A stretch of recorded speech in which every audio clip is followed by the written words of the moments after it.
we're going to convene the regular meeting of the Batavia City Council for Monday, April 1st, 2013. Before we begin, I've been asked by the folks at BATV and several other folks that if all of us on the City Council tonight can pay specific attention to our use of the microphone. Apparently, some of the conversation in some of our previous meetings has not been easy to ascertain, and so we'd like to try to stress the need for communicating on the mic tonight as we possibly can. That being said, I'd ask for everybody to please rise for a brief invocation to be followed by the Pledge of Allegiance. Tonight, as the City Council meets in our regular session, we are mindful of the duties before us. We ask for guidance and understanding and vision as we vote on the various items of business that are before the City Council. And we just ask that we do so in a spirit of remembering that we are here to serve the citizens of our community and those who will live in our community in the future, and that we will take steps to do things that will honor the proud history and traditions of our community. Tonight also, as always, we want to remember those from our community and from throughout the United States of America who are so honorably serving our armed forces on foreign soil in the defense of the liberties of the United States of America. We just ask that some special guidance and blessing be showered upon each and every one of them as they carry out their duties on our behalf. Tonight we also want to remember those in our community who are ill or in some way infirmed, and we want to ask that a blessing be showered upon them. Tonight we just ask for guidance and understanding and let the council take the steps necessary to make Batavia a bigger and better and greater city in the years to come. Amen. Alderman Leva, would you lead us to the Pledge of Allegiance? I pledge allegiance to the flag of the United States of America and to the republic for which it stands, one nation, under God, indivisible, with liberty and justice for all.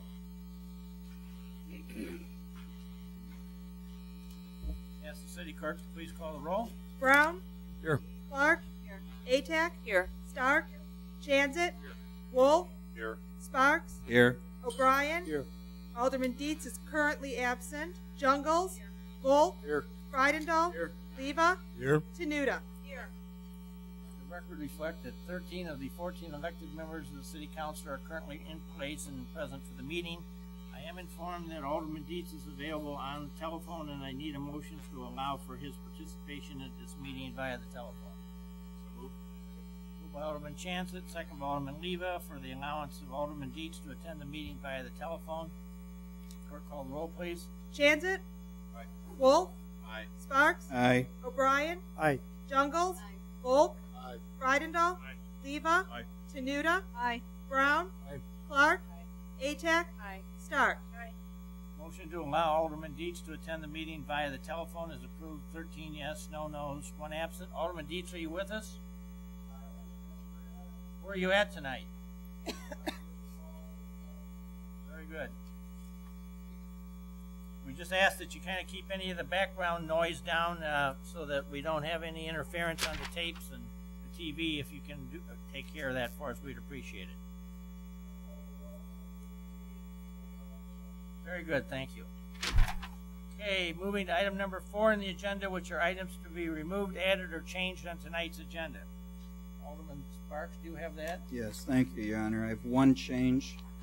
We will be removing item S, resolution 13-57-R off the consent agenda. It will be going on the agenda as 7A, with the note that it's also out of CDC committee, not government, not city service. So I move that we accept the changes as recommended. Second. Moved by Alderman Sparks, second by Alderman Brown for the approval of the consent agenda as amended. Any discussion? Clerk, call the roll. Sparks. Aye. O'Brien. Aye. Dietz. Jungles. Aye. Volk. Aye. Frydendahl. Aye. Leva. Aye. Tenuta. Aye. Brown. Aye. Clark. Aye. Atack. Aye. Stark. Aye. Jansit. Wolf. Consent agenda is, or items to, the changes to the agenda are approved. 14 yes, no no's, none absent. Okay, moving then to the presentation of tonight's consent agenda. Alderman Sparks is Vice Chairman of Government Services. Would you present this, please? Thank you, Your Honor. I propose we accept and place on file item A, Historic Preservation Commission minutes for March 11th, 2013. B, the Plan Commission minutes for January 23rd, 2013. C, the Community Development minutes for March 12th, 2013.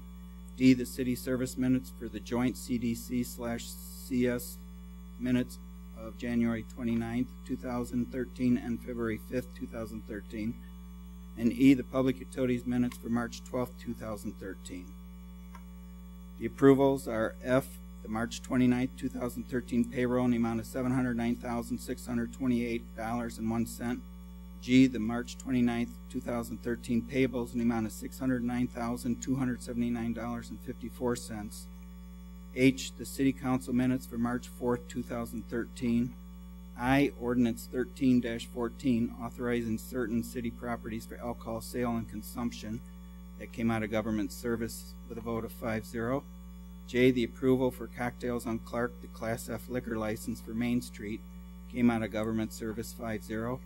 K, Resolution 13-30-R, authorizing execution of easement agreement and grant of easement for 125 West Wilson. That came out of Public Utilities 6-0. L, the Resolution 13-43-R, authorizing task order number 1 with G4S to provide engineering services related to fiber optic infrastructure for the not to exceed amount of $18,682.08.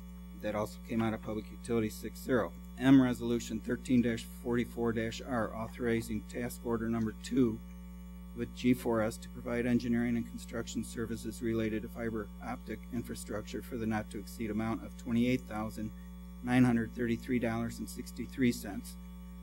Public Utilities 6-0. N, the Resolution 13-47-R, approving a cross-connection control service contract with Aqua Backflow, Inc. for an annual amount for $360. That came out of Public Utilities 6-0. Item 0, Resolution 13-48-R, approving task order number 3 with RJN Group, Inc. for flow monitoring and analysis of the Colonial Village sewer basin for an amount not to exceed $31,895. Public Utilities 6-0. Item P, Resolution 13-50-R, authorizing change order number 1, installation of control cable to the Cherry Park substation project in the amount of $57,000. That was in Public Utilities vote 6-0. Q, Resolution 13-51-R, award Cherry Park equipment commissioning to LNS Electric for an amount not to exceed $25,650. Public Utilities 6-0. And R, Resolution 13-45-R, approving a contract agreement with NCAP Inc. for Brayburn Marsh 5-year management and maintenance. It came out of City Service. No vote written down here. I move that we accept the consent agenda as presented. Second. Moved by Alderman Sparks, second by Alderman Leva for the approval of the consent agenda as presented. Any discussion? Clerk, call the roll, please. Sparks? Aye. O'Brien? Aye. Dietz? Jungles? Volt? Aye. Freidendahl? Aye. Leva? Aye. Tenuta? Aye. Brown? Aye. Clark? Aye. Atack? Aye. Stark? Chanzit? Wolf? Aye. Consent agenda is approved. 14 yes, no no's, none absent. Okay, then moving to item number 6, which will be a public hearing, which was scheduled for 7:35 on the annexation of the detention pond at the southeast corner of McKee Street and Randall Road to the city of Batavia. And let the record reflect that it is 7:41, so we are past the published time, so I am told we just can't hold the hearing before that time, but we can certainly do it a few minutes after it was originally published. So, convene the public hearing. Anybody have any? Alderman Brown, do you want to make any comments about this? I can, Your Honor. This came to Community Development's committee meeting back in November. Scott Boeing, the Community Development Director, brought it for discussion. It was discovered through his housekeeping, I guess you could say, that this piece of property from McKee Street south to Wilson Street on the east side of Randall Road, where there's currently a detention pond on probably the better 50% of it, is not annexed into the city of Batavia. It's completely surrounded by annexation, and it is owned by Kane County. Kane County has been contacted by by Scott and talked to. They've had many discussions about the intent of the annexation, and the county has absolutely no objection to this annexation taking place. It's purely a matter of housekeeping to get the annexation so we don't have all these loopholes. And also, if some future development comes along on Randall Road, there's an opportunity then where this detention can be maybe reconfigured to afford for some better development along Randall Road. So CDC did review this, and he had absolutely no problem with it, directed staff to go through with the process of the annexation, and that is why we're having the public hearing tonight. If we open it up to the public and we'll hear what they have to say, and after that we'll close the public hearing, and then it's brought back up on the agenda later on for approval. Anybody, first of all, does anybody in the city council have any comments or questions relative to this? Does anybody in the audience this evening wish to address the city council on the subject of the annexation of the retention pond on the southeast corner of Main Street and Randall Road? Basically, this runs from the front of the former Avenue Motors property down to the front of, well, I guess Wendy's, but the Ace Hardware site and Old Second Bank, that area. And as Alderman Brown has already explained, this was owned by the county as part of their proposed expansion of the Randall Road area a number of years ago. And when they expanded Randall Road to, I think it's 5 lanes wide at that particular area, they figured out that they had some extra land left over, and because there was a need in that area for a retention pond, and because the developers of the land on the east side of the street were agreeable, that I think the developers could help contribute some money to build this thing originally in cooperation with the county, because the county needed some retention for their runoff of the Randall Road area at that location. So that's how this whole thing came to be, and it was just kind of fell through the cracks as far as its actual annexation to the city. So, and Your Honor, it still will remain ownership of the county, and the county is still responsible for maintenance of the property. So there being no recognized comments or questions, I will end the public hearing, and we will then move to later when we will act on this. But in the meantime, we will move to item number 7, which is tonight's presentation by the Batavia Chamber of Commerce. Roger Bryce, Executive Director. Welcome, Mr. Bryce. Thank you, Your Honor, and thank you to the members of the City Council. Without further ado, it's my pleasure to bring to you a new company to Batavia. They are moving their headquarters from LaFox to our industrial park. It's a very high-quality, global, rapidly growing organization, very high-tech. And here to tell you a little bit more about Radco is Tony Korskaden, their VP of Operations. Tony. Thank you, Roger. Thank you, Your Honor, and I appreciate the opportunity to come and say a few words about Radco here. So I am Tony Korskaden, I'm the Vice President of Operations at Radco. Just a couple of key facts about our company. So we were founded in 1971, so we've been going for 42 years. We are privately held. We're one of the top 3 heat transfer suppliers in the solar energy industry in the world. We have 2 major brands that we produce. One is called Exeltherm, the other is called Radco Lube. We are ISO 9001 certified, which is very important for the business that we're in. And our key contacts, and Mike Damiani apologizes for not being here tonight. He's actually out of the country at the moment, but Mike is our CEO. Pete Francis is our Vice President of Business Development. Myself is Vice President of Operations. And Larry Kenzier is our Vice President of Finance.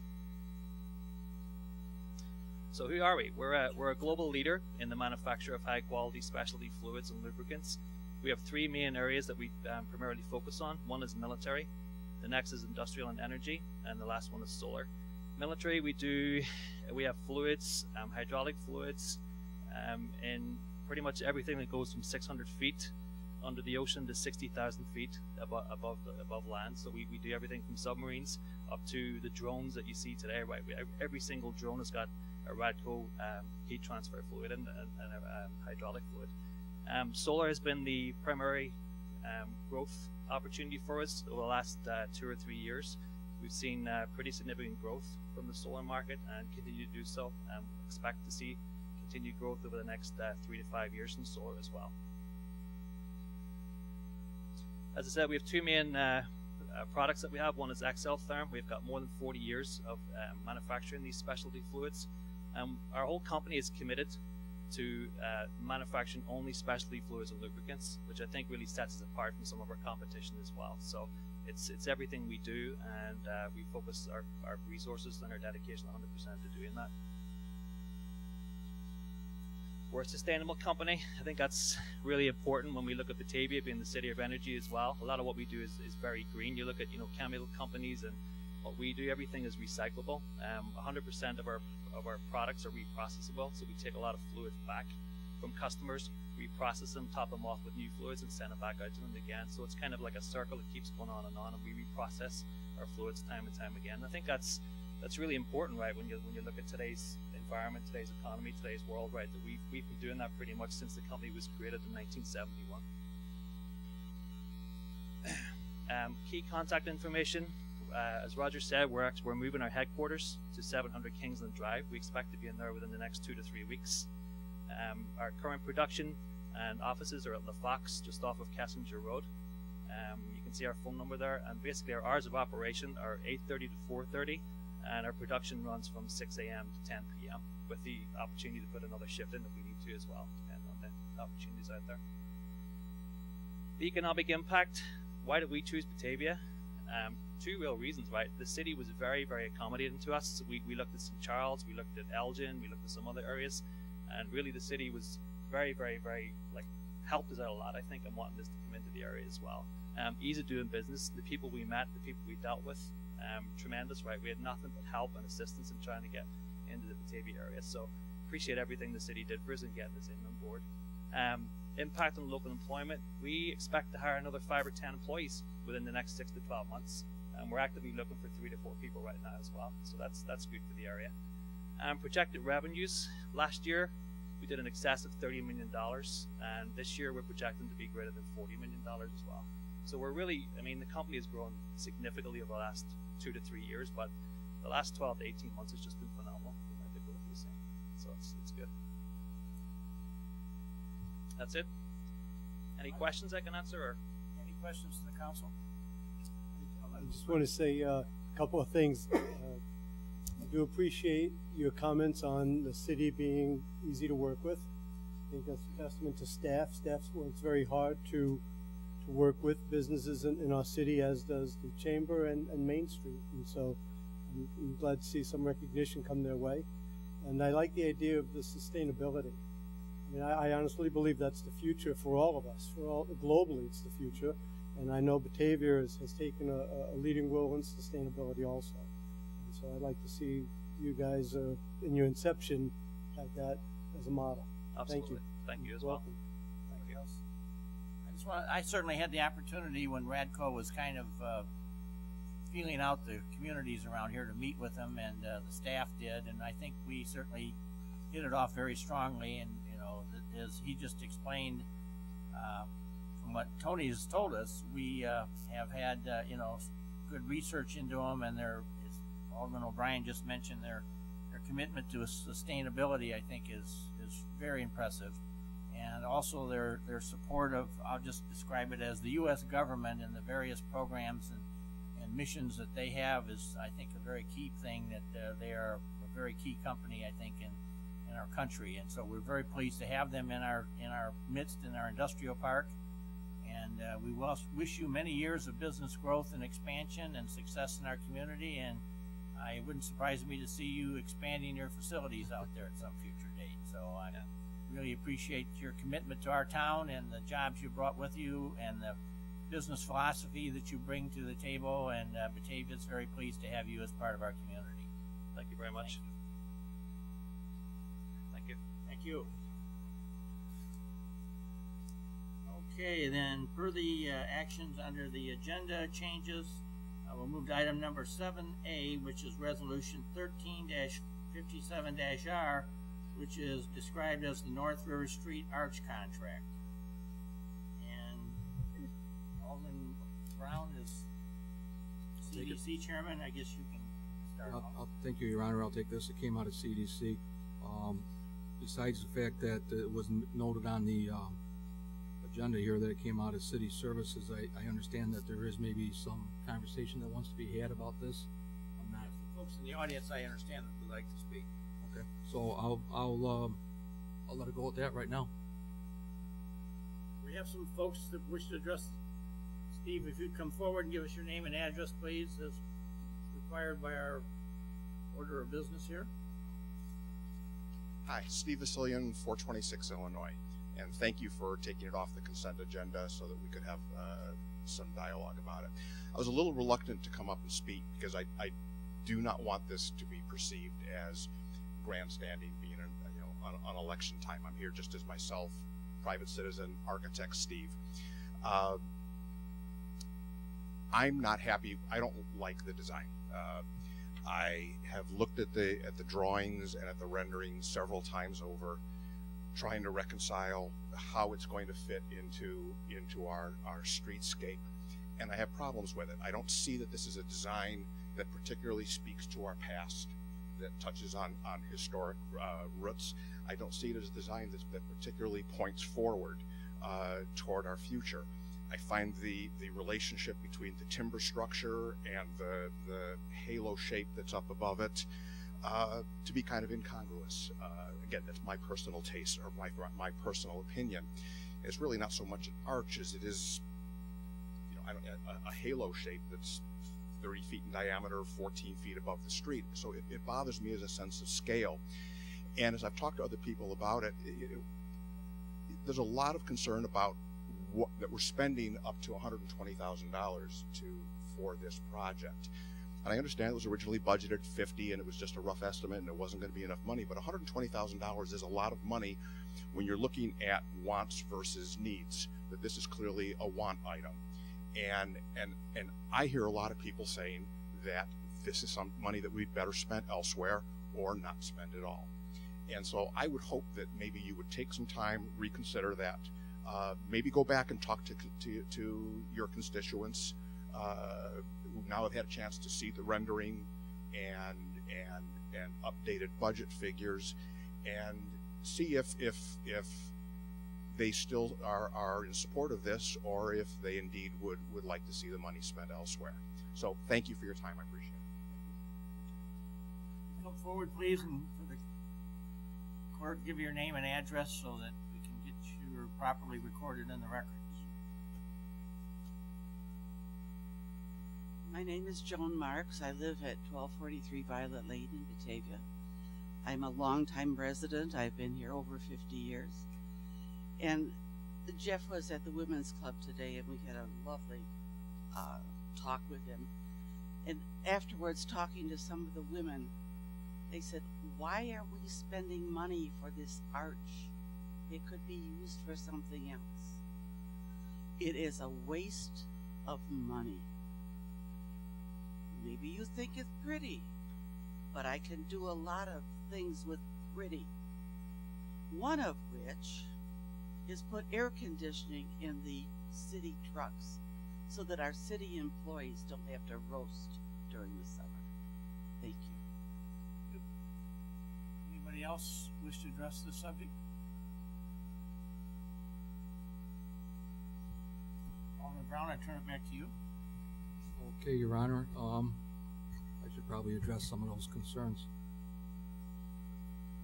I've heard it said that we've moved too fast on this project and that we're spending too much money on some things that maybe we don't need. I can just tell you that there's been a lot of discussion, a lot of meetings. It started out with long before the Streetscape Committee was even generated. The discussion started before that, and that's how the Streetscape Committee became a committee. And during that whole process, which I went to, I think, every one of those meetings, even though I wasn't on the committee, I wanted to just be there to hear what it was the community had to say about what was being talked about.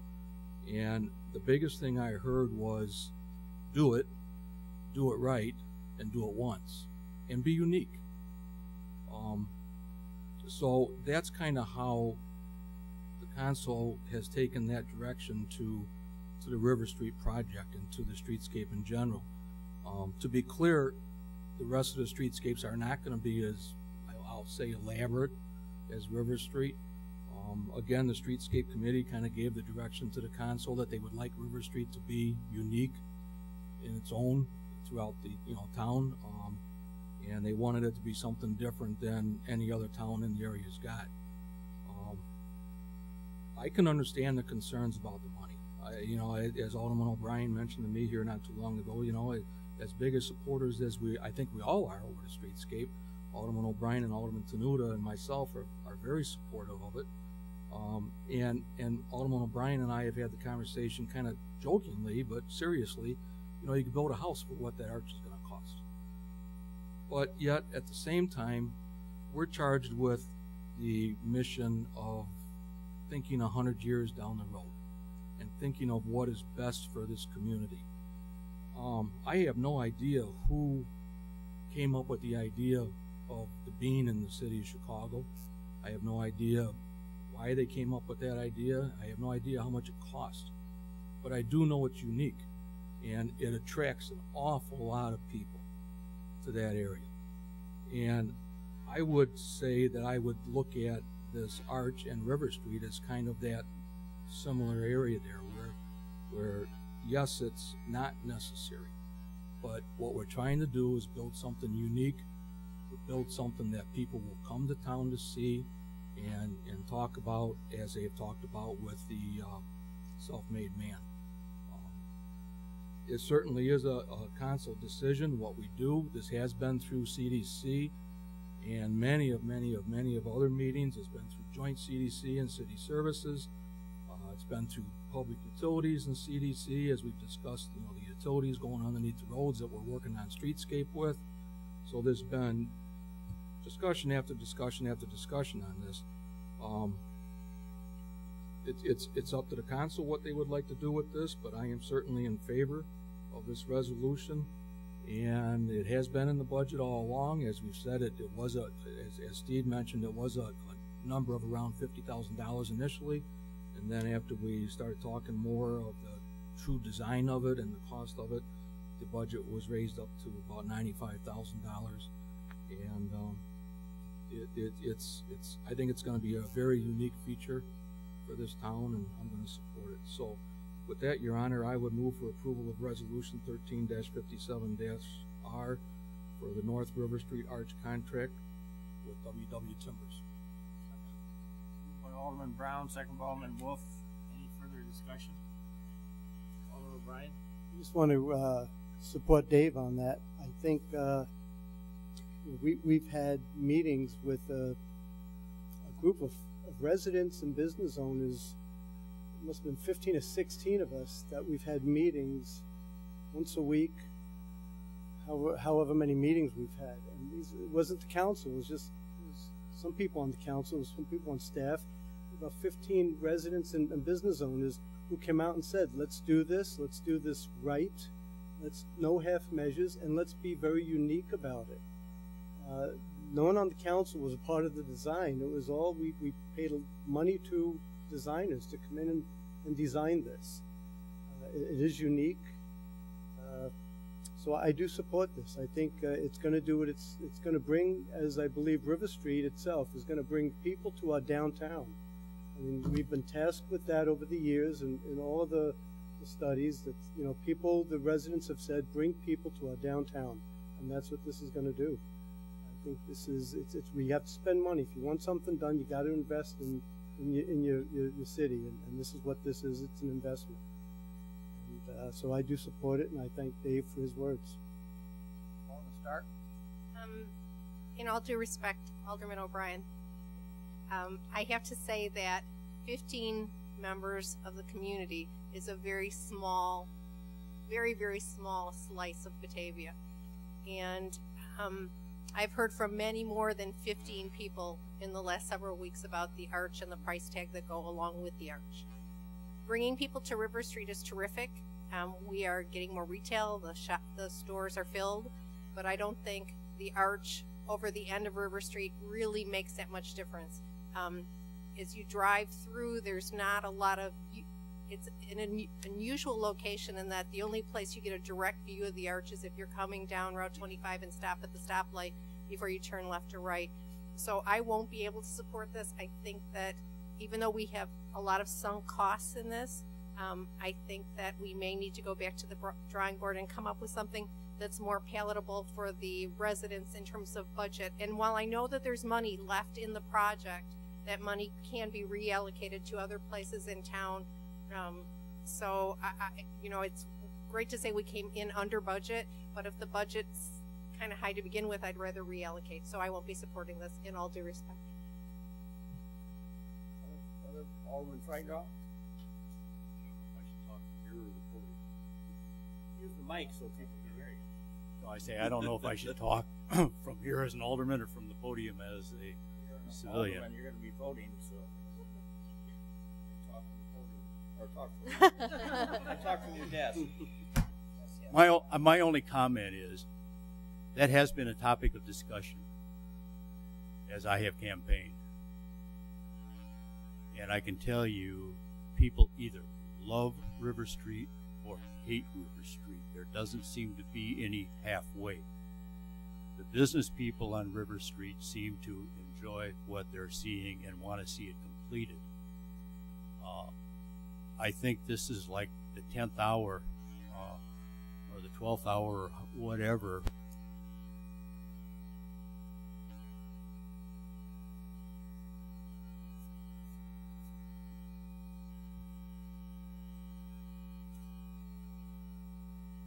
Weren't happy with the arch. It hasn't been an arch thing that I've been hearing. It's been parking is lousy. I don't know why you spent that much money down there, or it's the greatest thing and I can't wait till summer. And that's the reaction I'm getting from the community. I would say that I think it's great. I can't wait till summer. Far outnumbers any other comments that I've heard about River Street.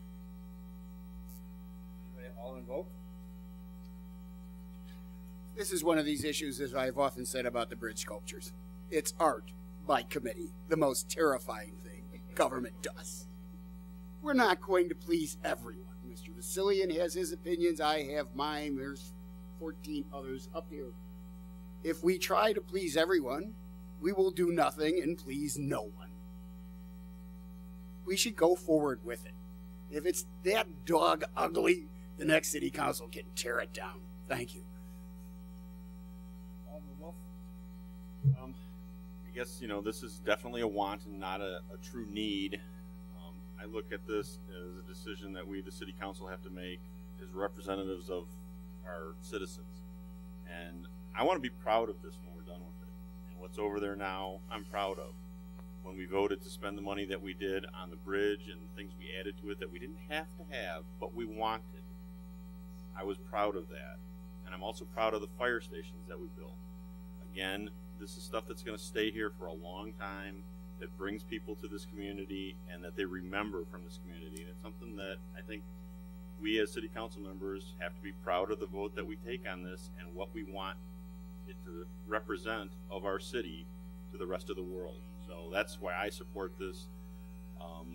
Again, what I've heard from people is either they hate the design of the street or they absolutely love it and they can't wait till it's shut off and we can have, you know, a street party down there for half the summer. I mean, that's what people really think of that. They look at that, they equate it with other cities that have similar type streets that are gateways into their restaurant district or gateway into their downtown. And that's the way I think this has to be viewed as. It's definitely not something we need. The street would be fine without it. But I don't think it gives us that wow factor, which is what the Streetscape Committee said that they wanted. And that was a place we were going to spend the money on it. And I think stopping short and not finishing something that we said we were going to do really is not in the best interest of the city. Thank you, Alderman Wolf. I see that in the same way as a gateway to North River Street. I have a different perspective than making a left or a right off of Wilson Street. Constituents of my ward are often coming down Route 25. It brings me great pleasure to see the art of young girls dancing as I sit at the light of Route 25 in Wilson. We are attempting to be an artist community, and here we have an architect that's playing down our art. I see the arch as another piece of art, and therefore will continue to support it. Thank you. Brian? I just want to, not sound offensive, but just to make it clear that, the people on that committee was a cross-section put together by the mayor of our community, of our residents. And every meeting that we've had was an open meeting, that everyone was invited to come and participate. And not once in all those meetings, and I was at every meeting, however many there were, as was Alderman Brown and Alderman Tenuta, did anyone say, we don't want this? I mean, there was not much negativity at those committee meetings. I mean, and it was open for people. And there were some people who had concerns about spending the money. Absolutely, they were far outweighed or outvoted. So I just want to make it clear. I think that was a cross section of our community, and all these meetings we have are open meetings. So when I hear that, well, I heard from a lot of people. Everyone has a voice. They're entitled to voice their opinions. Just bring them forward to us. Thank you. Anybody else? As Mrs. Marks indicated in her remarks, I had the opportunity today. Many months ago, I was invited by the Batavia Women's Club to come and address their monthly meeting, which they held this afternoon. It was down at the Columbia Park up on North Washington Avenue, and it was a luncheon. So when I got there a few minutes early, and before the luncheon started, I was engaged in conversation with a number of folks that were there, many of whom I've known literally all my life. And I had several ask me questions about the arch and give me their feedback about it. And I will share with you that it was pretty negative feedback I got about it from a number of folks. When I got through talking, we went into the question and answer period for this little thing I put on. And again, there was some question. There was at least one question asked, and I guess there was one question and one comment. And it was a pretty negative response to the arch and what it was all about. So needless to say, it caused me to have some reflection about where we were going, what we were doing, and whatever. So after I got through speaking, they excused me and I left, and they were going to still have their business meeting. So when I left, I came up on Washington Avenue, went down to Gore Street, and got on Gore Street and drove down River Street from Gore, which is where River Street basically begins, down to Wilson Street. And I guess what I came out of after driving down the street and reflecting on it for a while, what I came back to, and this kind of goes back to some of the other conversations we've had here rather recently about things on North River Street. I still maintain that North River Street probably is one of the more unique and exciting redevelopment opportunities that the city of Batavia has going for it. And while we basically have done, I'll describe it as 1 1/4 blocks down there with the North River Street streetscape, there is plenty of additional land as one goes further north from State Street all the way up to Gore Street. There's a lot of what I would describe as opportunities in reality laying there or sitting there that can make for future continued redevelopment opportunities as times march forward here. And I'm hopeful that the city council and the mayors, or whomever they may be in the years to come, will continue to bring the idea of redeveloping downtown Batavia and making it kind of the showplace that I think it can. And what I think is unique specifically about River Street is that other than some old, what I would describe as historic factory buildings on the kind of the river bank of it, it's also one of the best river views maybe in the whole stretch of the Fox River in our town, and perhaps some of the best in the area as far as people being able to drive or walk or bike down River Street and see all the the beauty of the Fox River. And so I'm just of the opinion that I guess I come down on the side of supporting the arch from the perspective that the city is trying to game something up here that will be a kind of a showplace for the community and a landmark for downtown, which I believe is part of my response to some of the ladies this afternoon when they asked me about it. And that what we need to do here is really kind of set the stage that will encourage other people in the days ahead, other city councils. I'm sure this isn't going to happen in the short term, that will also pick up the banter and go forth with further redevelopment on North River Street, because there is a lot of property there that I think will be ripe for the redevelopment perspective as time marches forward. So that's kind of where I come down on. Anybody else in the council? Okay, we have a motion and second for the approval of resolution 13-57-R. The clerk call the roll, please. Brown? Aye. Clark? Atack? Aye. Stark? No. Chanzit? Wolf? Aye. Sparks? Aye. O'Brien? Aye. Dietz? Jungles? Volk? Aye. Freidendahl? Aye. Leva? Aye. Tenuta? Aye. So the motion is approved, 12 yes, 2 noes, none absent. All right, moving then to item number 8, which is ordinance 13-15, annexation of detention pond at the southeast corner of McKee Street and Randall Road, which was the subject of our public hearing at 7:40. Alderman Brown? Your Honor, I really don't have anything more to add to what we've already discussed on this. If anybody has any questions, I'll be happy to answer them. Otherwise, I would move for approval of ordinance 13-15, annexation of the detention pond at the southeast corner of McKee Street and Randall Road. Moved by Alderman Brown, second by Alderman Wolf for the approval of ordinance 13-15, the annexation of the detention pond at the southeast corner of McKee Street and Randall Road. Any discussion? Clerk call the roll. Brown? Aye. Clark?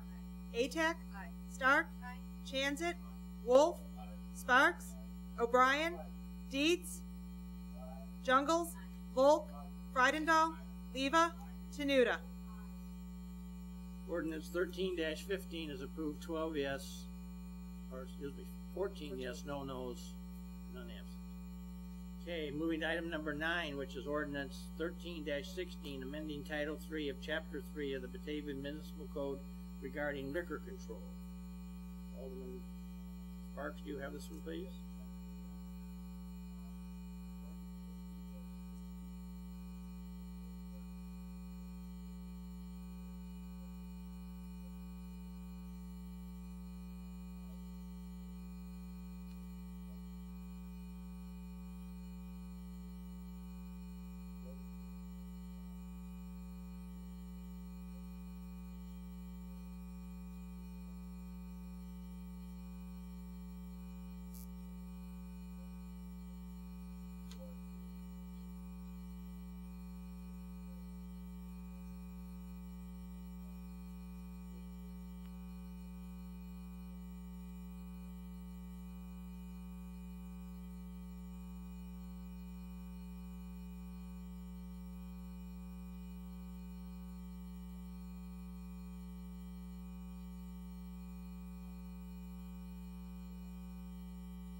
Are you trying to communicate to us, Alderman Dietz?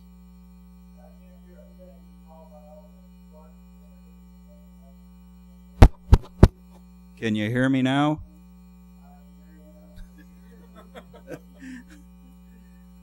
There's a couple other changes that were made in this. We decided to eliminate the Class B license so we could discuss it further. That license would have covered smaller stores and convenience stores and gas stations. That will be discussed at a later time. The second change was initiated after the drafting of the last minutes. What it's doing there is preventing, limiting a 5% ownership for city employees, and that's a state law. The city employees, can't find it. Anybody that has been appointed on a commission and any city employees, they can't have more than a 5% stake in a liquor license in the town of Batavia itself. That doesn't include outside of Batavia. there's any questions on this, I'll open it up. If anybody has any comments on this? If not, I move that we pass ordinance 13-16, amending the Title III, Chapter 3 of the Batavia Municipal Liquor Code regarding liquor control. Moved by Alderman Sparks, second by Alderman Leva for the approval of ordinance 13-16. Any discussion? I would just say that as Liquor Control Commissioner of the City of Batavia via state statute, I've been very, very pleased by the work that's gone into this. Our city staff, the city attorney have done a lot of work with the police department and the community development department in trying to work through all the various kind of loopholes or minor issues that we had here. Some of it, as Alderman Sparks has just alluded to, regarding dram shop insurance and whatever have you. This is an issue that continues to have, for whatever reason, a lot of interest in our town. And as we move on this one, we have not chosen to open this thing up to allow gas stations to start to sell liquor, although those of you who attended the committee meetings will be familiar that several gas stations did appear at our meeting, or at least one did, and a couple others have called me and asked about the opportunity to do so. As I indicated at the committee meeting, if we were to expand it in that realm, I could see us potentially having another 11 liquor licenses on the streets of Batavia, because there are potentially that many more out there that would be wanting to sell packaged liquors. I think there has to be a limit here someplace as to how much of this we do. So I've been very, very pleased with the committee's kind of diligence on this and trying to kind of keep a line in the sand as to how many licenses we're going to have laying loose here. This thing, as we now have it before us, I think kind of cleans it up and sets the stage so that if we do have need for further adjustments or clarifications, it's pretty easy to understand what it is we're doing, and we don't have as many vague areas as I think we previously maybe had in the previous liquor ordinance. So I appreciate all the good work that's been done here, and I would encourage its approval. Anybody else? Clerk, call the roll then on ordinance 13-16. Sparks? Aye. O'Brien? Aye. Dietz? Jungles? Volk? Aye. Frydendahl? Aye. Leva? Aye. Tenuta? Aye. Brown? Aye. Clark? Atack? Aye. Stark? Aye. Chanzit? Wolf? Aye. Ordinance 13-16 is approved. 14 yes, no no's, none absent. Moving to item number 10, which is resolution 13-52-R, authorizing professional services agreement with Morrell and Associates for an amount not to exceed $50,000, and this is under public utilities. Alderman Frydendahl is chairman, please. Thank you, Your Honor. As everybody on the council knows, we have been looking at possibilities and ways of dispersing of some of our immediate overages in the electric utility. We have approached with a couple of corporations. We've approached the idea of selling it into the wholesale market. I think the committee at the discussions on March 12th came to the conclusion that the wholesale markets may not be an area that we need to go in, but in order to reach any other markets, it would require some legislative action. So the discussion came up about legislative action, and at the meeting, staff was directed to research and interview firms who could potentially assist the city with legislative matters. Staff interviewed 3 firms and is recommending approval of resolution 1352R, authorizing professional service agreement with Morrell and Associates, PC, in an amount not to exceed $50,000. Everyone here has a memo. It's 10 pages long. I threatened that I was going to read the 10 pages, but everybody kind of frowned on that, and then I was looking at some others, so let me just put it this way. Everybody on the council has had the memo. If anybody in the audience or on the TV wants to find out what's in the memo, go to cityofbatavia.net, go to City Council on the right-hand side, go on down to item number 10 on the agenda, and you will get the full report, all 10 pages of it. I move for passage of Resolution 1352R. Second. Moved by Alderman Freitendall, second by Alderman O'Brien for the approval of Resolution 13-52-R. Any discussion? Clerk call the roll. Freidendahl. Leva. Januta. Brown. Aye. Clark. No. Atack. Aye. Stark. Aye. Jansit. Wolf. Aye. Sparks. Aye. O'Brien. Aye. Dietz. Jungles. Volk. That one's approved. 12 yes, 2 noes, none absent. Okay, moving to Resolution 13-54-R, budget amendment for funding a full-time economic development coordinator. Alderman, who's got this one? Yep, I'll take it. Alderman Sparks. Recently, the part-time economic development analyst position was vacated by an incumbent employee. Staff has taken time to assess this position and needs of their organizations, determined that the strategic interests of the city would be better served by implementing a full-time economic development coordinator position. I feel this has strong support within the council because, you know, our main goal is to improve economic development within the city. With this, with the analysis of hiring this new position, we will be taking current expenditures that we would use on the existing employee that is will no longer be here, is $36,000. We are taking 25% of this out of TIF money for economic development, and we're taking the additional out of the general fund of $36,000. So what this is doing is making a budget amendment of $36,000 to hire the a new economic development coordinator for a full-time position. So with that, I move we pass Resolution 13-54-R, a budget amendment for funding a full-time economic development coordinator. Second. Moved by Alderman Sparks, second by Alderman Brown for the approval of Resolution 13-54-R. Any discussion? Alderman Tenuta?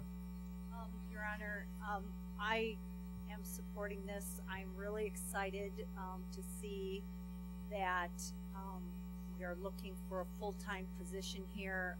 As you all may recall, one of our biggest goals when we worked through our strategic plan as a council was economic development, and I'm really encouraged to see what this full-time person can do with city staff, with Batavia Main Street, and the Chamber of Commerce. I think this is the step in the right direction for economic development for the city.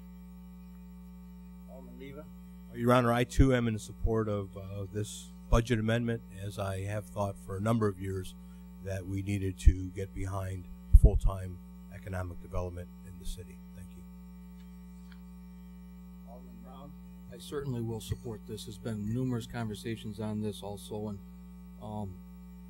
you know, we've got a lot of electricity, as we've talked about, that we can certainly find a home for. This person will be responsible for not only, he or she will be responsible for trying to find economic development, more businesses throughout the entire town, not just downtown. Riona Road's got some empty storefronts on it now that we certainly would like to see some more pushing on there and some more pushing in the industrial park. It was very good to hear the gentleman tonight talk about how good the city is to work with, but this just reinforces one more step that we can take as a council to make sure that we are doing everything we possibly can to get businesses into this town.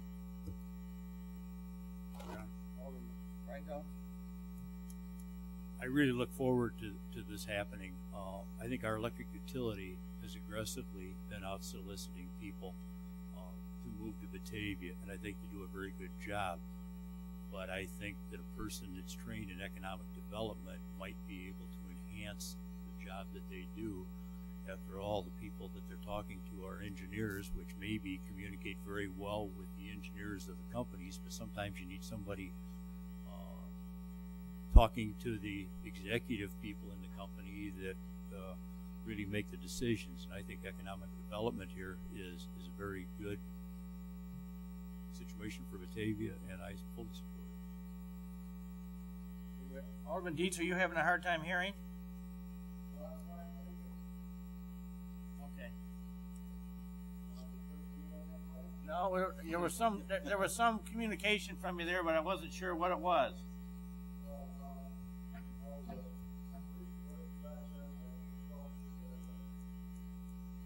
Okay. Anybody else on this one? Clerk, call the roll then on Resolution 1354R. Sparks? Aye. O'Brien? Aye. Dietz? Jungles? Volk? Freidendahl? Leva? Aye. Tenuta? Aye. Brown? Aye. Clark? Aye. Atack? Aye. Stark? Aye. Transit? Wolf? Resolution 1354R is approved, 14 yes, no nos, none absent. Moving to item number 12, which is ordinance 13-18, amending the 2013 wage and salaries for non-collectively bargained employees. Alderman Sparks, do you have this? Yes, thank you, Your Honor. Ordinance 13-18, what it does is amends the 2013 wage and salaries to place what we just passed, a full-time economic development coordinator, within our wage and salary components. With that being said, I move that we pass ordinance 13-18. Second. Alderman Sparks, second by Alderman Brown for the approval of ordinance 13-18. Any discussion? Clerk, call the roll. Sparks? Aye. O'Brien? Aye. Dietz? Jungles? Volk? Freidendahl? Leva? Aye. Tenuta? Aye. Brown? Aye. Clark? Aye. Atack? Aye. Stark? Aye. Transit? Wolf? Ordinance 13-18 is approved, 14 yes, no nos, none absent. Moving to item number 13, which is ordinance 13-02, amending Title II, Chapter 7 of the Batavia Municipal Code regarding the Emergency Services and Disaster Agency. Alderman Volk is chairman of City Services. We present this, please. Thank you, Your Honor. For more years than I care to remember, I and others on the council have been pushing for a total review of the municipal code. In many cases, the code is out of date with current law or even our own practices. The next two ordinances involve pieces of that code for the fire department and the Emergency Services and Disaster, commonly known as ESDA. ESDA has for many years been an all-volunteer organization reporting directly to the mayor. For many reasons, it is difficult to have such a group outside the regular city organization. There are problems with budget, equipment, liability, and access to state and federal funding. Many of the surrounding communities have simply done away with their ESDA organizations and let the county deal with these issues. Given the long and useful history of the Batavia ESDA, it has been determined it would be better to keep our ESDA organized, but to put it in the command structure of the fire department. After significant review by the city staff and the City Services Committee, this ordinance will make the fire chief the ESDA coordinator, and an ESDA manager will be appointed by the city. Moving ESDA inside the organization of the city departments will allow ESDA to become a fully certified organization. This, in turn, will make the group able to apply for Homeland Security funds to improve their operation and their equipment. In addition, it will allow for further integration of ESDA in the police and fire department's missions. The ESDA manager is responsible for recruiting and training of volunteers. That person will report to the fire chief, who in turn will deal with the budget and funding issues. The issues of salary of the ESDA manager will be dealt with at a future city services meeting. Staff has been directed by the committee to bring forth a budget amendment to cover the salary of the ESDA manager. I move for passage of Ordinance 1302, amending portions of Title II, Chapter 7 of the Batavia Municipal Code relating to ESDA. Second. Moved by Alderman Volk, second by Alderman Leva for the approval of Ordinance 13-02. Any discussion? Any discussion? Clerk, call the roll. Volk? Aye. Freidendahl? Aye. Leva? Aye. Tenuta? Aye. Brown? Aye. Clark? Atack? Aye. Stark? Transit? Wolf? Aye. Sparks? Aye. O'Brien? Aye. Dietz? Jungles? Ordinance 13-02 is approved, 13 yes, 1 no, none absent. Moving to item number 14 then, which is ordinance 13-03, amending Title 1, Chapter 8, Article B of the Batavia Municipal Code regarding the fire department. Again, Alderman Volk, as Chairman of City Services, would you present this, please? Thank you, Your Honor. This is also part of the ongoing code revision and update. Most of this in the fire code is housekeeping, but there are two significant changes to the fire department code. One, the fire chief will also be the ESDA coordinator, as previously mentioned. This will streamline the lines of operation of both the fire department and ESDA and advance efforts of getting ESDA certified so that grants from Homeland Security can be obtained. Two, the position of paid on-call supervisors is being created. There has been some confusion as to who is the superior officer between paid on-call and full-time firefighter staff. That is never a good situation. These changes will resolve the issue. The new supervisors will replace the paid on-call officers through attrition. I move for passage of Ordinance 1303, amending portions of Title I, Chapter 8, Article B of the Batavia Municipal Code relating to the fire department. Second. Moved by Alderman Volk, second by Alderman Leva for the approval of ordinance 13-03. Any discussion? Clerk, call the roll. Volk. Aye. Freidendahl. Aye. Leva. Aye. Tenuta.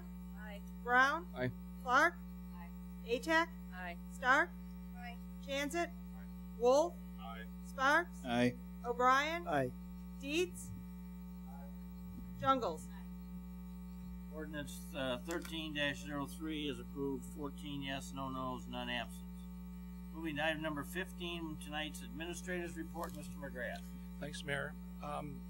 Another note on the passage of the new liquor code, just so you know that we will be sending out copies of the new code to all of our licensees tomorrow. We don't think we'll have any problem in getting all the renewals done by the end of April. I also wanted to add that despite the fact we've added a lot more classifications, the basic fee structure is staying the same. At approximately 2:47 p.m. today, the parking signage plan for River Street was finalized. There have been numerous meetings with business people, building owners, designers, alder people, staff people. So I think within the next 2 weeks you'll see something that's very clear that the current design just didn't give enough cues to people with cars so they could naturally see where not to park. I will tell you that I think there'll be about 8 or 9 spots on River Street, and as a side note, the elimination of much of the parking on River Street was at the direct request of businesses and building owners on River Street. Approximately 50% of the spaces on River Street will be 15 to 20 minute spaces to allow people to do pickups.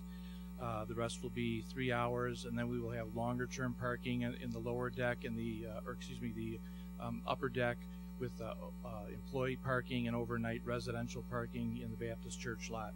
We're also working with some other people there to get access to some other parking lots. The Baptist Church has been examined by the structural engineering firm. We're waiting for a report. They also looked at the integrity of the foundation of the 111 East Wilson building, which we recently purchased, to see if it could be sufficient, or see if it's sufficient to act as a retaining wall to support new additional parking in that part of the city. Peggy Colby has been investigating refinancing our current IEPA loan used for wastewater treatment plant rehabilitation and expansion several years ago, and our financial advisors tell us that the market is right, and we will be bringing a bond ordinance to the next city council meeting. And for those of you who haven't been part of this before, there will actually be bids for the bonds that very day. So the ordinance that Peggy will be putting out will have some blanks in it. But that night, when we pass the ordinance, we will have them filled in. We'll be able to explain to you exactly what the details are for the sale and exactly how much interest the city will be saving by refinancing those bonds, which of course we wouldn't even try to refinance unless we didn't have a significant interest saving.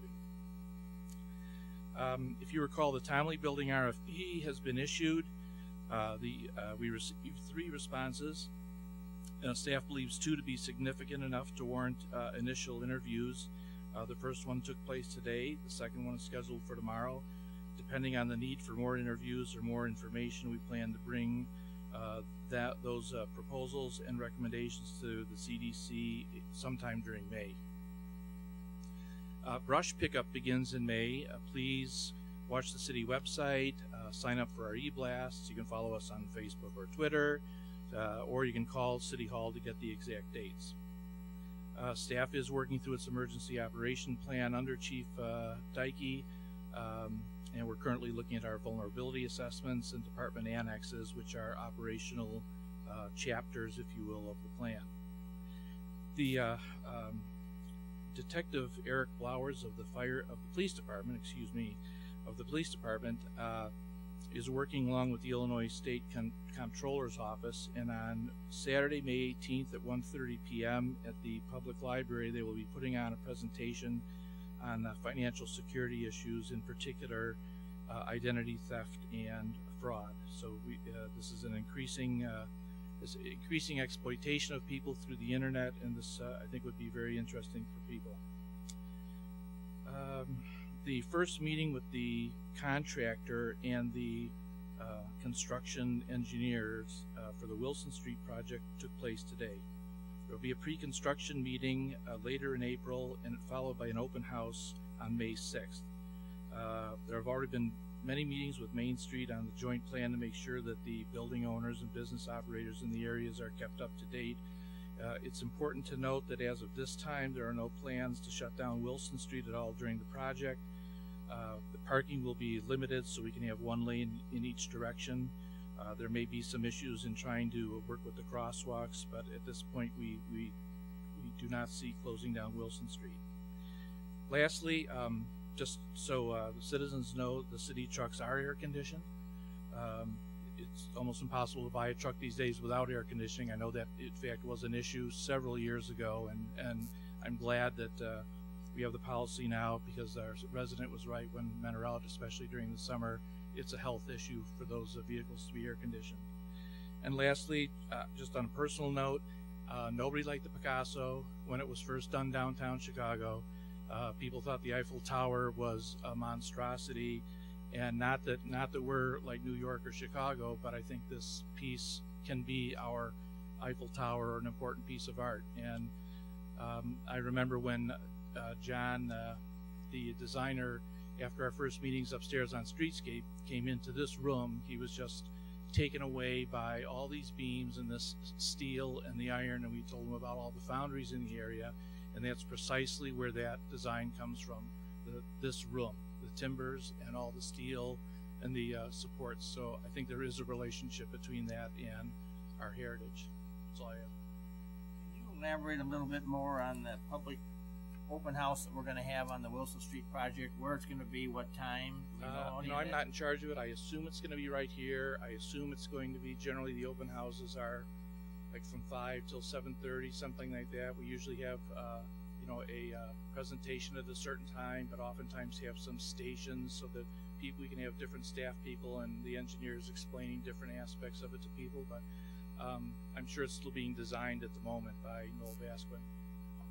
Had a number of, I'll call it a number of citizens ask me questions about that, and I've referred them that we are going to have some type of an open house situation here in some term. After we have that, and if there's some significant amount of community feedback, or what would be your plan that we would bring that back? Are we bringing those comments back to the city council, or what are we doing with that? I think the open house is really, it doesn't relate to the design at all. The open house is to make people understand how life will be during that construction. It should be a lot less intrusive than the River Street project was for the people on that street, but we are redoing sidewalks. We're widening some sidewalks. We're taking out some trees, putting trees in other areas. We are running oversized water mains to all the buildings on the north side, so that we can be ready to they'll be ready for fire sprinklers in the future if the buildings are ever expanded or have those kinds of uses, without tearing up the new sidewalks and things like that. So mainly the open house is just to make sure they understand exactly what the extent of the project is, how it will work, how long it will be. They'll get to meet the people who they will see out on the street, give them some contact numbers so they can be in communication with us all the time, etc. Just I continue to have a lot of people talking to me about their dislike of the bump outs. So I have a feeling that that's going to be some of the conversation that we may end up entertaining when we get down here on the 8th of May on this. So there's a lot of people who don't want to express their opinions about that. So we need to, I think, keep that in mind, that we are continuing to have those conversations. If we're going to do, if you intend to do that, Mr. Mayor, could I, with all respect, somebody's got to set a date for this conversation to be over with. We have a contract. We have people, buying sand and gravel as we speak, or out contracting for it, and there just needs to be some finality to this, because we can't be issuing change orders. If you're going to do it, please have the discussion to do it. Set a date so it can be over with, because we have to. Know what we're doing. Our last vote, we voted on it. We're going to put the bump outs in. That's where we voted. Contracts out there. This is to describe to the citizenry how we're going to do this and what they're going to have to go through while it's being done.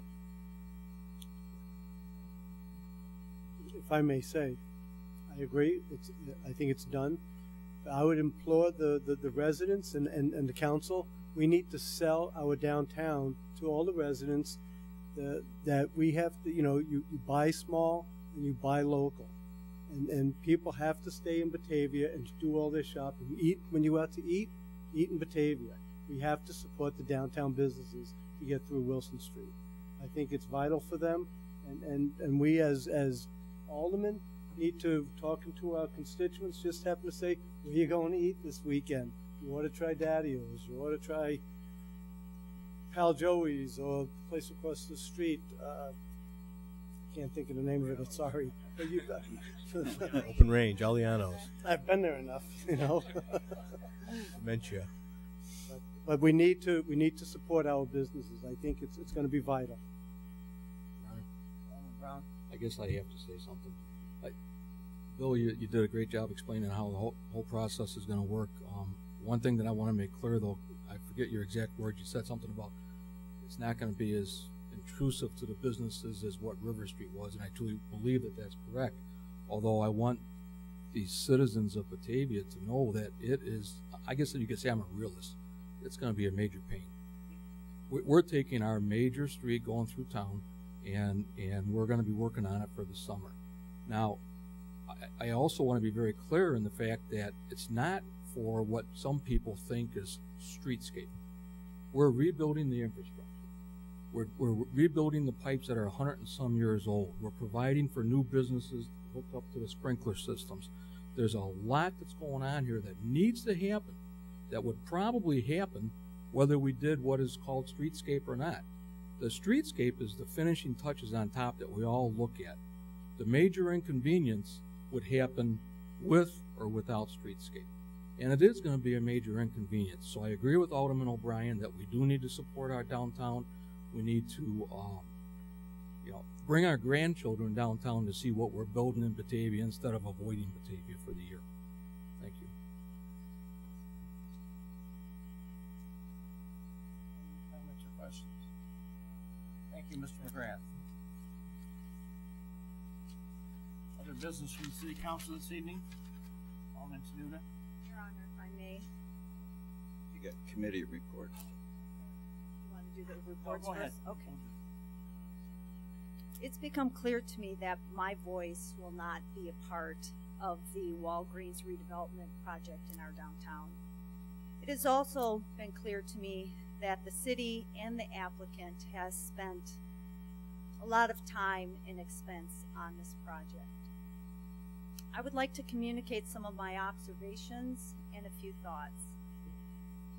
It is my understanding that this project was introduced to the Community Development Committee in the summer of 2011.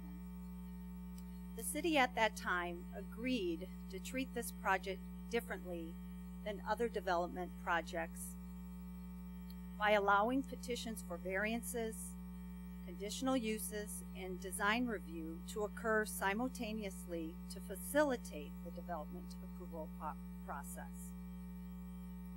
The city was making efforts to move this project forward. The city had responded to the applicant without even having a complete application for the development. It is also my understanding, based on preliminary plans, that there were many unknowns within the project. The new Walgreens was sited on a portion of city property, and the applicant was requesting as many as 11 variances. In January of 2012, the Historic Preservation Commission and the Plan Commission began reviewing the project. In response to the applicant, a certificate of appropriateness for the possible demolition of an existing property at that proposed development site was recommended to and approved by this City Council in February of 2012. Throughout the spring of 2012, several public hearings on variances took place.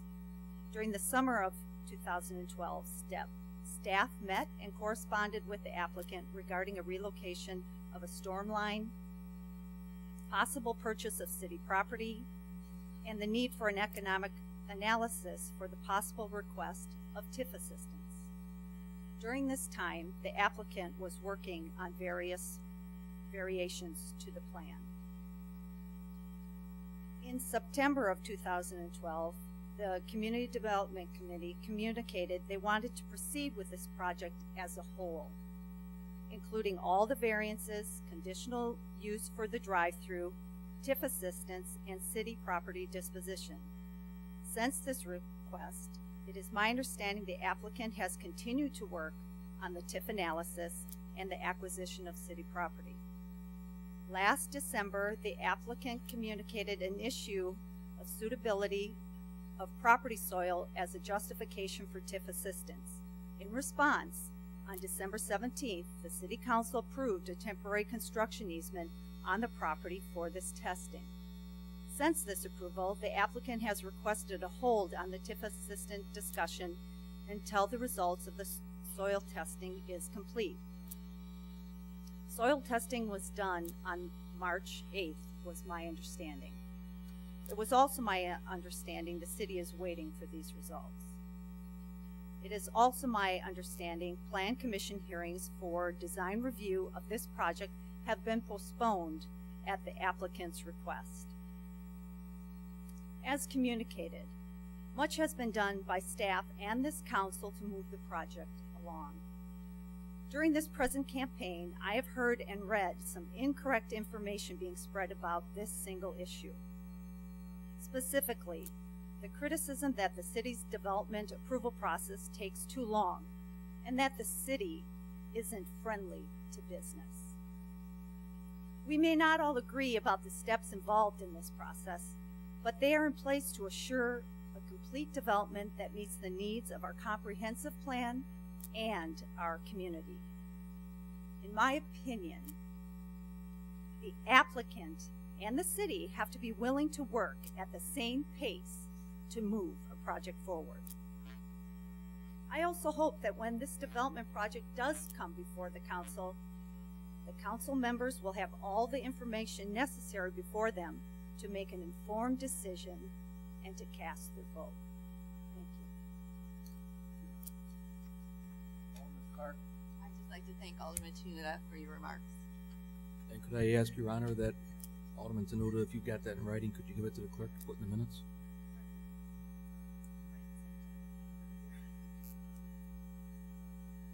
Let's go to committee reports, community development. Alderman Brown. Thank you, Your Honor. Plan Commission is going to meet this coming Wednesday at 7:30. One item on their agenda at this point, and that is a public hearing for the amendments to the zoning code for the downtown mixed-use district. HPC is scheduled to meet April 8th at 5:30. That's a Monday evening. Two items on their agenda. One is the certificate of appropriateness review for the continuation of the discussion of the wall sign at Kiss the Sky at 180 First Street. And then we've also got a certificate of appropriateness review for 24 North Washington for an exterior improvements. And CDC is going to be canceled due to election night, and that is all I have. Government services, Alderman Sparks. Thank you, Your Honor. Government services for April 8th has been canceled. The next meeting would be scheduled for April 22nd, and there are no items as of yet. Thank you. City Services, Alderman Vogt. Thank you, Your Honor. The next City Services meeting will be held tomorrow, Tuesday, April 2nd, 7:30 p.m. in the Council Chamber. Items on the agenda include the 2013 Sidewalk Program, approval of a new solid waste contract, and an update on the train horn issue in the southeast side. To reiterate what the city administrator stated, brush pickup will not start until May. We moved those dates from May to November so that brush would not be on the parkways all winter. I know many people are anxious to get out in the yard and start spring cleanup, and I've started to see piles of brush on the parkways. Kramer Tree Service will not be picking up brush for another month. Please keep any such piles in the backyard until then. Schedules are available on the city website. Thank you, Your Honor. Public Utilities, Alderman Franco. Thank you, Your Honor. Let me report that on Wednesday, the Northern Illinois Municipal Power Agency will be having their regular meeting. It will be here in Batavia, and I will be attending I guess I'd call it the NIMPA get together in Indiana. That's the Indiana Municipal Power Agency is the consultants for our organization, because we're a rather small organization.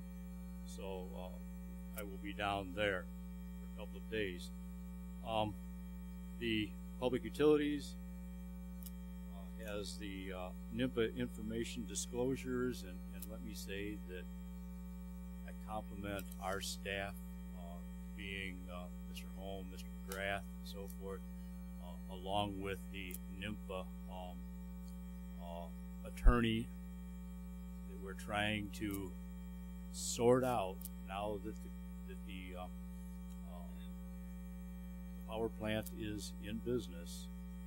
We're trying to sort out just exactly what has to remain confidential and what can be public. And there's a lot of work that's going into it.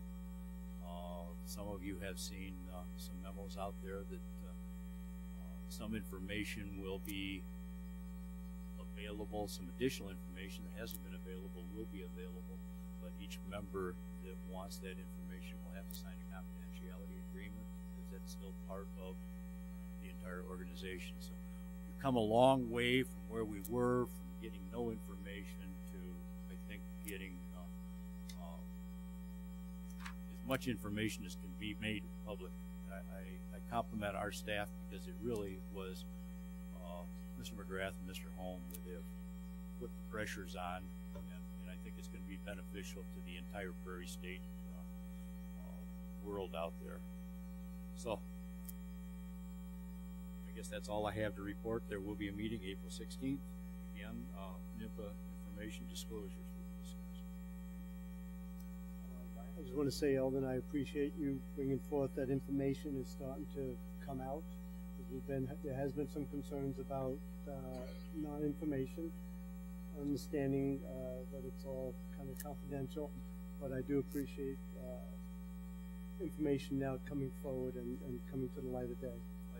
I think what's happened is, because of the complexity of the construction and the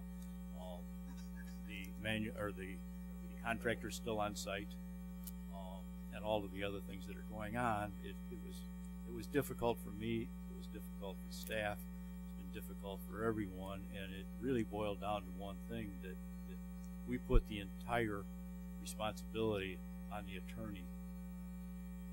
And even I was privy to some things that the rest weren't privy to, but it also, when you read as much as I've read over the last years, it becomes a blur on what's confidential, what I can talk about, what I can't. So somebody asked me a question, I need to go back and do some research to find out which sheet I read it on and what's there. So I think we've come a long way. I think it's going to be much more transparent in the future. And it's been a long time coming, and staff has been working on it for quite some time.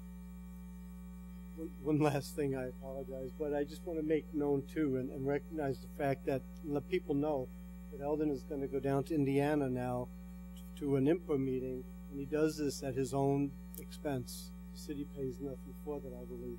and I do appreciate that. And I believe Alderman Volk has gone down to a number of meetings with Eldon at his own expense. And just want to make people aware that these gentlemen have done that throughout the years, no expense at all to the city. So, thank you both. Okay, moving to other business, 17, Alderman Sparks. Thank you, Your Honor. I'm going to put on my Batavia Lions hat and just want to announce there's an annual pancake breakfast on Saturday, April 13th. It's from 7:30 in the morning to 11. It's all you can eat. It's at the Park District East Side Center in Shannon Hall at 14 North Van Buren Street. Adults are $5 and children are $1. I have tickets, or you can buy them at the door. I have one other thing. I want to thank Dawn for her comments. I agree with that. But I also want to make a comment that we've seen a lot of new approaches in this election.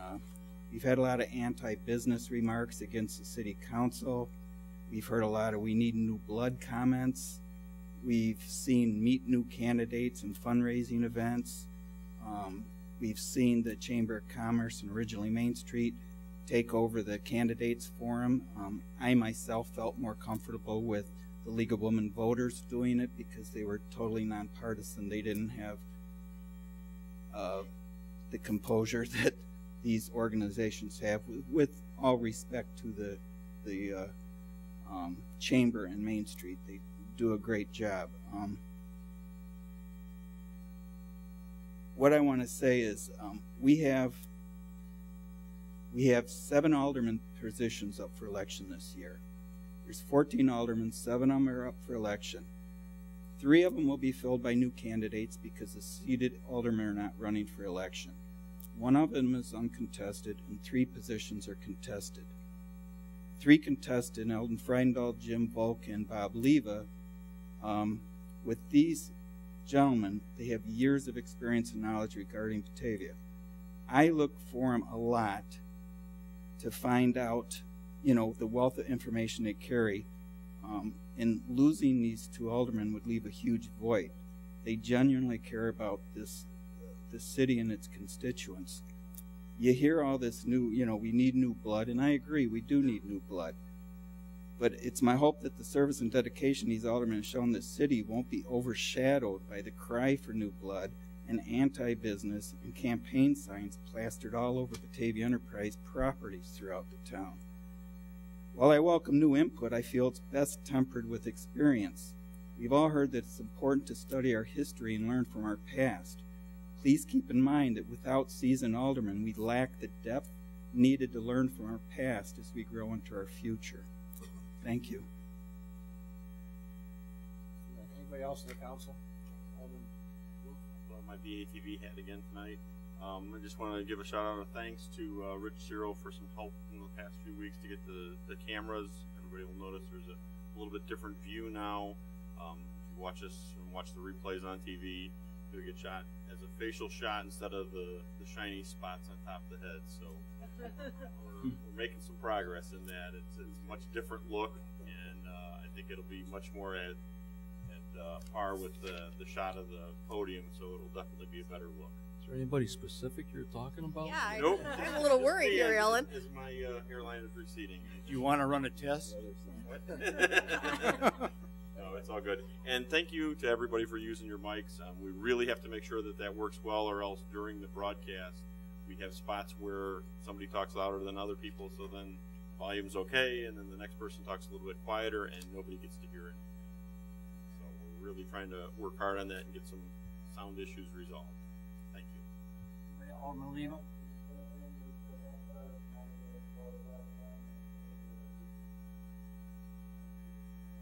Thank you. All right.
Thank you. Alderman Leva? Yes, I'd like to inform the City Council and those at the meeting this evening, as well as those watching on BA TV and the balance of the community, that a new business will be opening on North River Street tomorrow. O Sola Mia, opened by residents of Batavia, poured their life savings into the repurposing of Congressman Hassert's office, and they will welcome you lovingly with open arms to their new business, and I would encourage all of you to embrace them. Thank you. Alderman Stark? Thank you, Your Honor. It's again my bi-weekly, semi-monthly plea for fireworks money.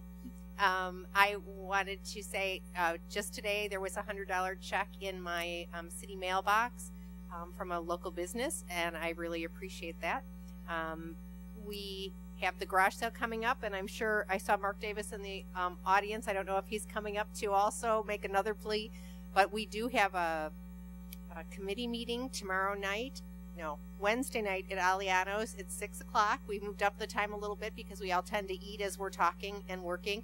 It's a great group. We have a lot of fun, but there's a lot of work to be done and a lot more money to be raised and lots of buttons to sell. So anyone who wants to help out, please feel free to come and join us on Wednesday night at Aliano's, right across the parking lot.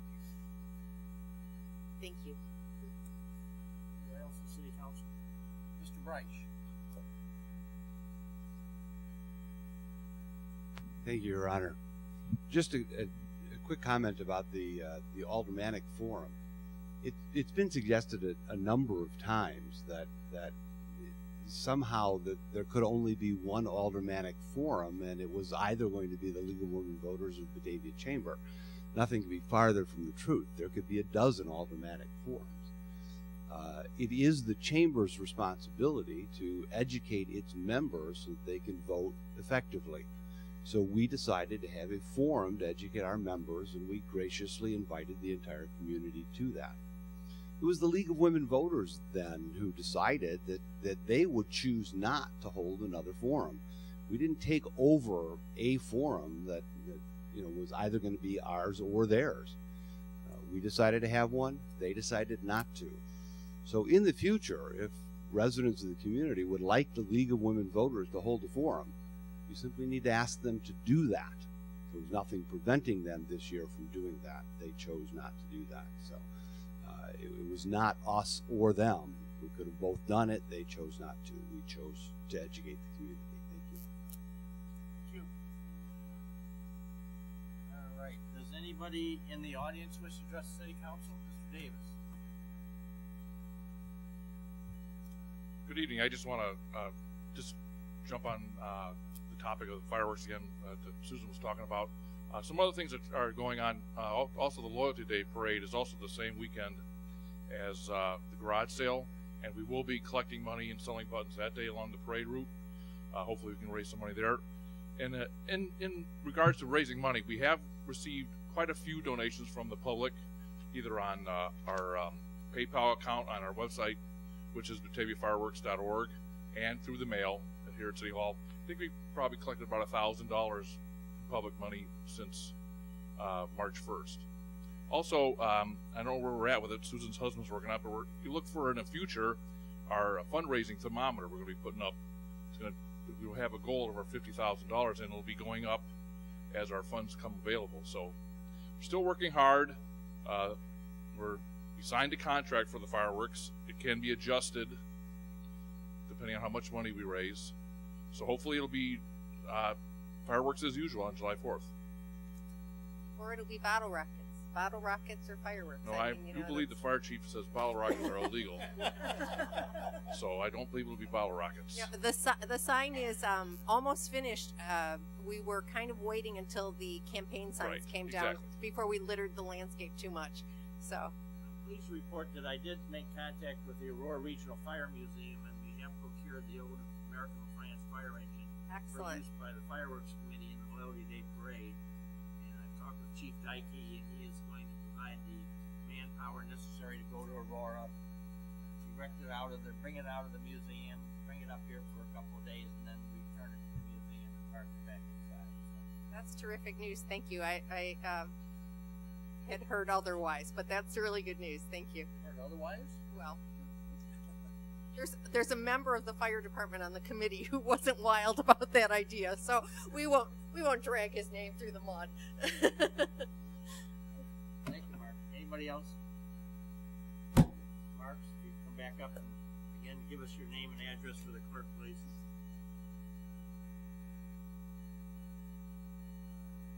Good evening again. Joan Marks, 1243 Violet Lane. I came here with 2 complaints tonight, of which you've heard one, and apparently you've already voted on them. One of them, of course, was the arch, which I think is a waste of money. The other one is the bump outs, which you've also talked about, having already voted on this. And also saying such things as you have talked to the constituents in your wards. I beg to differ, because, and I'm sorry, Mr. Sparks and Mr. O'Brien, but I tried to get hold of you tonight. I looked for a phone number for you. I could not find one. I looked for an email address for you. I could not find one. Therefore, how could you get my opinion about what is happening in the city of Batavia? Thank you. Anybody else?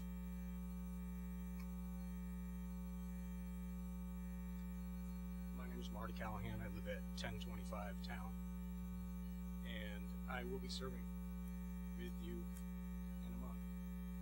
And I'm actually, for the first time, ashamed that I'm running, because I feel like we have been attacked, people that are running, without even fully getting to know us. And there are people that have taken their time to get to meet me as a person, and I've appreciated that deeply. I moved here, and 1 month later, I buried a son. And what I felt about this town and what I received from this town was immeasurable. So I wanted to give back. And I was asked to do this by my constituents and by my friends. And I have felt that through this whole time, where I was running for something, not running against something. And I wished others would not assume that that's exactly the way that it goes, and don't get caught up in the heat of the campaign, but look to your neighbors who are wanting to serve. That's all I can say. But else? Alderman, each you have to speak up. I can't hear you.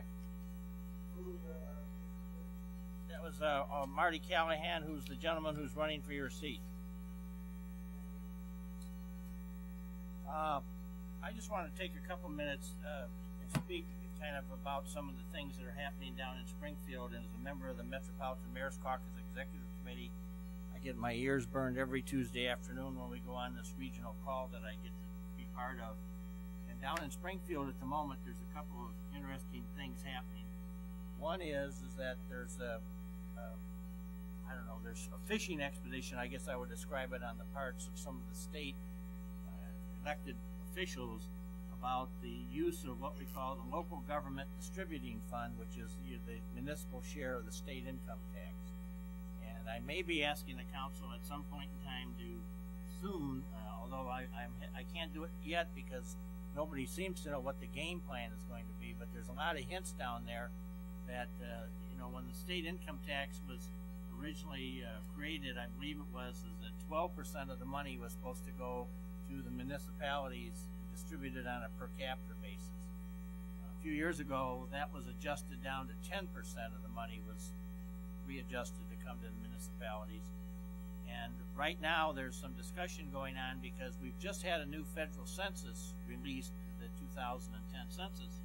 And as a result of that census, some towns, including ours, has picked up some significant additional population. And as a result, because of our additional population, we are potentially in line to receive some additional money. But there's been some suggestion in Springfield that the state of Illinois is going to keep all the municipalities whole with the share of money that they received last year. In other words, that whatever we got last year, they're going to continue to send us that amount of money, but that any new additional revenues that have been generated by changes in the formula or the state populations and whatever have you, that the state may seek to hold on to that money and use that for their own purposes. Now, that potentially could reduce in reality down the 10% to some percentage even less than that. So that's one of the great issues that we have before us right now. And as I say, nobody has really unveiled the plan of what is really going to be, so I don't have any ability to give you anything yet to say we really need to pass a resolution to send to our state reps and senators saying we don't like this idea, you need to make us whole and include us in the additional revenues, because we don't know what the game's going to be yet. But I'm going to put you on notice that appears to be coming. The other thing that's out there is this game that's being played by some municipalities in the state of Illinois about the diversion of municipal sales tax from some of the rest of us. And the game kind of goes something like this.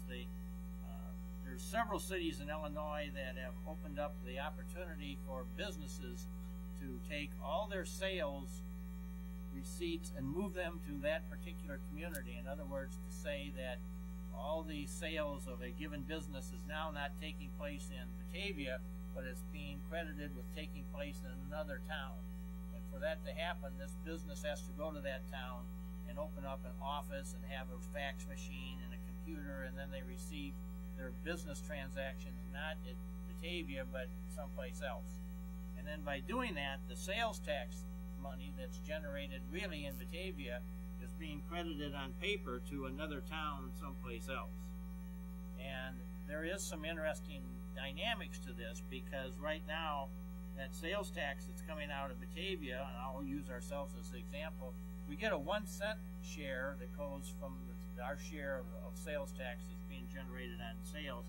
But as you may remember, in 2006, the citizens of Batavia went out and by a referendum voted an additional half-cent sales tax on our community, specifically for the purpose of paying for the construction and enhancement of public improvement projects in the community, such as the 2 new fire stations on the east and west sides of town. So what we potentially think we may have going here is that we think there may be a business in Batavia, and I'm not ready to say who it is at this particular time, that is entered into one of these agreements and is diverting their sales tax totally from the city of Batavia, in which they take the penny off the top And then the interesting question is, can they take that extra half cent? Because that's not a state net generated sales tax. That's a municipally generated referendum allowed sales tax that was voted on the people of Batavia on themselves. And to take that money and just take it someplace else and give it to another community is, I think, there's some serious legal issues there. And we may be back to ask you for some probably will be going in an executive session at some future date to talk about this, but I think publicly we need to let everybody know that we're on the game. Staff and myself have some meetings set up later this week to do some further fact finding on this. I will call you this because interestingly, there has been a state law passed that says that in the interest of transparency and open government, these agreements, if they have been agreed to by some municipality and some business, the presence of that agreement has to be disclosed between what parties are doing them and, potentially who's being impacted by it.